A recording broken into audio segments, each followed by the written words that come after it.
নমস্কার। আমাদের সকলকে বাঁচতে গেলে এই পৃথিবীতে আমাদের কৃষি শিল্পকে বাঁচিয়ে রাখতে হবে। তাই আমাদের জীবনে বাঁচার জন্য, অর্থ উপার্জনের জন্য আমরা কৃষিকাজ করে থাকি। অনেকে আবার ধান চাষ করে, অনেকে গম চাষ করে, অনেকে নানান ধরনের সবজি চাষ করে, অনেকে আবার মাছ কাঁকড়াও চাষ করে থাকে। কিন্তু আমরা কি কেউ কখনো ভেবে দেখেছি ব্যাঙ চাষ করতে? এবং ব্যাঙ চাষ করে লক্ষ কোটি টাকা উপার্জন করা যায়। হ্যাঁ, আমি চীন দেশের কথা বলছি, যারা ব্যাঙ চাষ করে লক্ষ কোটি টাকা উপার্জন করতে পারে এবং তাদের খাদ্য চাহিদা মেটাতে পারে। আজকের এই ভিডিওতে আপনাদের শোনাবো চীনারা কিভাবে, কোন পদ্ধতিতে এই ব্যাঙ চাষ করে। চলুন আমরা মূল ভিডিওতে ফিরে যাই।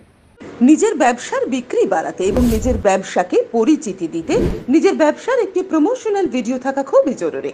বর্তমানে কম্পিউটার বা এআই যুগে আপনার ব্যবসাকে সকলের ঘরে ঘরে পৌঁছে দিতে আপনার ব্যবসার জন্য বিজ্ঞাপনের রেকর্ডিং করতে পারেন বা ভিডিও বানাতে পারেন। 97338940 এই নাম্বারে ফোন করুন। গুরুত্বপূর্ণ। ব্যাঙ চাষ শুরু হয় ব্যাঙের জন্য উপযুক্ত পরিবেশ তৈরির মাধ্যমে। চাষিরা বড় বড় পুকুর তৈরি করেন, যেগুলো দেখতে অনেকটা ব্যাঙের প্রাকৃতিক বাসস্থানের মতো। এই পুকুরগুলোতে ব্যাঙরা সাঁতার কাটে, খেলে আর আরাম করে। পুকুরের আশেপাশে শুকনো জমিও রাখা হয়, যাতে ব্যাঙরা সেখানে বিশ্রাম নিতে পারে এবং খাবার খুঁজে পেতে পারে। এমন পরিবেশে ব্যাঙগুলো খুব দ্রুত বড় হয় এবং তাদের স্বাস্থ্যও ভালো থাকে।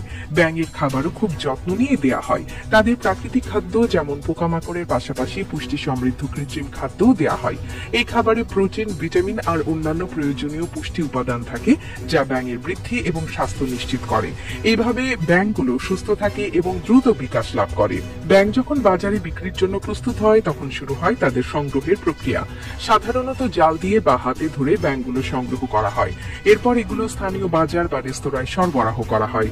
চীনে ব্যাঙের মাংস খুব জনপ্রিয়। এটি খেতে যেমন সুস্বাদু, তেমনি পুষ্টিতেও ভরপুর। এতে প্রোটিনের পরিমাণ বেশি, কিন্তু ফ্যাট অনেক কম। যারা স্বাস্থ্য সচেতন তাদের জন্য এটি একটি আদর্শ খাদ্য। ব্যাঙের মাংস শুধু স্যুপ বা অন্যান্য খাবারে ব্যবহার হয় না, এর অন্য অংশ থেকেও বিভিন্ন পণ্য তৈরি করা হয়। এতে চীনের খাদ্য শিল্প আরো উন্নত হয়েছে। এছাড়া ব্যাঙ চাষ শুধু অর্থনৈতিক দিক থেকেই নয়, পরিবেশগতভাবেও গুরুত্বপূর্ণ। চাষের সময় প্রাকৃতিক পরিবেশে বজায় রাখা হয়, যা পরিবেশের ভারসাম্য রক্ষায় সাহায্য করে। তাছাড়া এই চাষের জায়গায় এবং পানির ব্যবহার কম হওয়ায় এটি পরিবেশ বান্ধব। এখন চীনের অনেক কৃষক ব্যাঙ চাষকে তাদের আয়ের প্রধান উৎস হিসেবে নিয়েছে।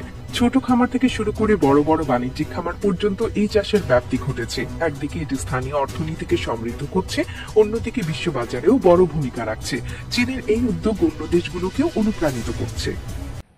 তো আজকের ভিডিও এই পর্যন্ত। জানি না এই ভিডিও আপনাদের কতটা ভালো লাগলো। যদি ভালো লেগে থাকে নিশ্চয়ই কমেন্টে লিখবেন। আপনাদের মতামত সাদরে গ্রহণ করব। পরিবেশকে সুস্থ রাখতে বেশি করে গাছ লাগান, বন প্রথা বন্ধ করুন, আপনি প্রতিবাদ করুন। স্থানীয় প্রশাসন আপনার সঙ্গে রয়েছে। তো যাওয়ার আগে সকলকে নমস্কার, ধন্যবাদ। সকলে ভালো থাকবেন।